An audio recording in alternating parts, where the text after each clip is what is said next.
بسم اللہ الرحمن الرحیم نحمدہ و نصلی علی رسول الکریم۔ ایک حدیث ام المومنین حضرت عائشہ رضی اللہ عنہا سے مروی ہے۔ وہ بیان کرتی ہیں کہ اللہ کے رسول صلی اللہ علیہ وسلم نے ارشاد فرمایا، یا عائشہ علیک بالرفق فإن الرفق لم یکن فی شیء الا دانہ ولا نزع من شیء قط الا شانہ۔ اے عائشہ، نرمی اختیار کرو۔ نرمی جس چیز میں ہوتی ہے اس میں حسن پیدا کر دیتی ہے، اور جس چیز سے نکل جاتی ہے وہ بدنما ہو جاتی۔ یہ حدیث صحیح مسلم، سنن ابی داؤد اور حدیث کی دوسری کتابوں میں آئی۔ اس حدیث کا ایک خاص پس منظر ہے۔ ایک مرتبہ اللہ کے رسول صلی اللہ علیہ وسلم ام المومنین حضرت عائشہ کو کہیں گھمانے کے لیے اپنے ساتھ لے جانے لگے۔ ایک اونٹنی لائی گئی۔ ام المومنین حضرت عائشہ جب اس پر بیٹھنے لگیں تو وہ اونٹنی پھدکنے لگی۔ حضرت عائشہ نے اس کو چھڑکنا شروع کر دیا، برا بھلا کہنا شروع کر دیا۔ یہ کیسی ہے، ادھر ادھر بھاگ رہی ہے، ٹھیک سے نہیں بیٹھنے دے رہی ہے۔ اس کو سخت سست کہنے لگی اونٹنی کو۔ اس پر اللہ کے رسول صلی اللہ علیہ وسلم نے انہیں متنبہ کیا اور فرمایا کہ عائشہ، نرمی اختیار کرو۔ نرمی میں حسن ہوتا ہے۔ جس چیز میں نرمی ہوتی ہے وہ اس کو خوبصورت بنا دیتی ہے، اور جس چیز سے نرمی نکل جاتی ہے وہ چیز بدنما اور بدصورت ہو جاتی۔ اس حدیث میں سماجی زندگی کی ایک اہم حقیقت کی طرف رہنمائی کی گئی۔ نرمی اور سختی دونوں چیزیں اپنی اپنی جگہ ضروری اور اہم ہیں۔ بسا اوقات کوئی شخص نرمی کا مظاہرہ کرے تو دوسرے لوگ اس کو کمزوری اور بزدلی سمجھ لیتے ہیں۔ کبھی کسی معاملے کو سدھارنے کے لیے سختی کرنا لازمی ہو جاتا ہے۔ اس حدیث میں اس کا انکار نہیں کیا گیا ہے۔ اللہ کے رسول صلی اللہ علیہ وسلم کی زندگی میں ہمیں سختی کے بھی نمونے ملتے ہیں۔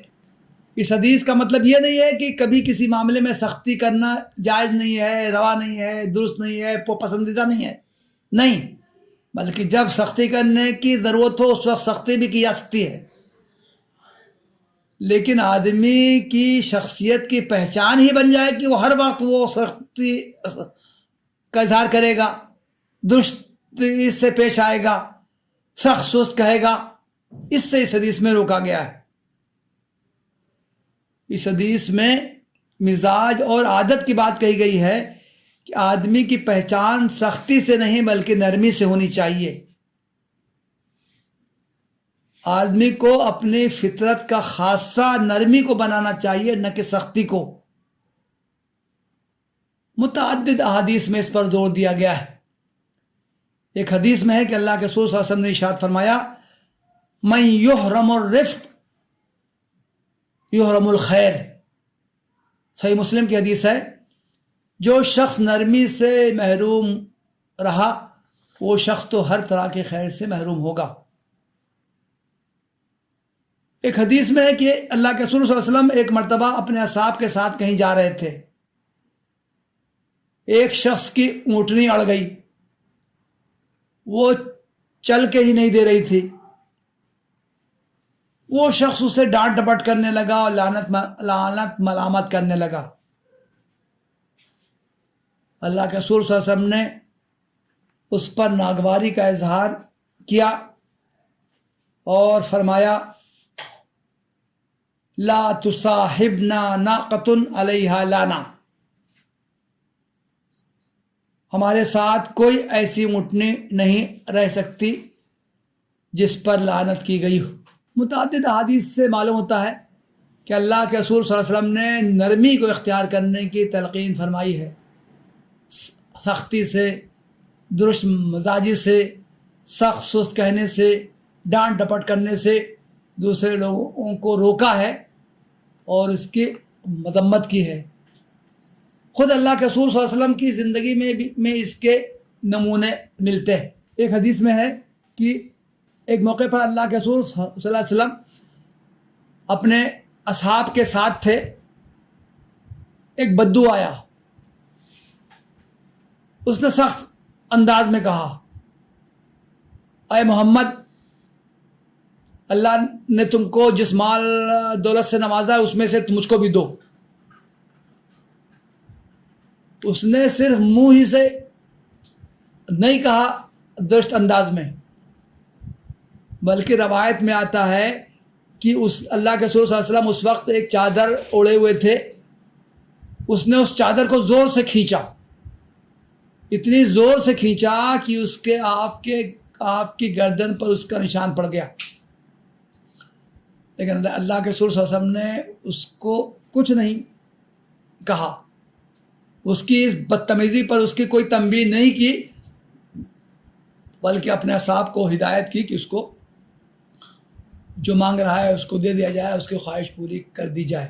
ہم مسلم سماج کا جائزہ لیں تو بہت سے لوگ اس قیمتی وصف سے محروم دکھائی دیتے ہیں، غصہ ان کی ناک پر رکھا ہوتا ہے، بات بات پر ڈانٹ ڈپٹ، لعن طعن، گالی گلوچ ان کی عادت بن جاتی۔ جانوروں کو پالنے والے بغیر کسی وجہ کے ان پر ڈنڈے برساتے ہیں، دکانوں، کارخانوں، ہوٹلوں، کمپنیوں کے مالکان وہاں کام کرنے والوں، خاص طور سے بچوں سے گالی دے کر ہی بات کرتے ہیں، اور اگر ان سے کوئی غلطی ہو جائے تو ان مالکوں کا غصہ آسمان سے باتیں کرنے لگتا ہے۔ یہ حدیث بتاتی ہے کہ انہیں نرمی کو اپنا شیوا بنانا چاہیے۔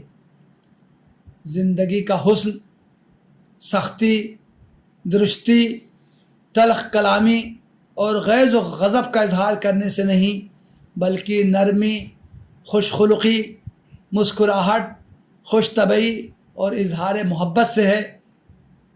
اللہ کے رسول صلی اللہ علیہ وسلم نے اس کی تلقین فرمائی ہے، آپ نے نرمی کو پسندیدہ قرار دیا ہے، سختی درستی سے روکا ہے۔ ہمیں سے ہر شخص کو نرمی کو اپنے مزاج کا حصہ بنانے کی کوشش کرنی چاہیے۔ اللہ تعالی ہمیں اس کی توفیق عطا فرمائے، آمین۔ وآخر دعوانا ان الحمد للہ رب العالمین۔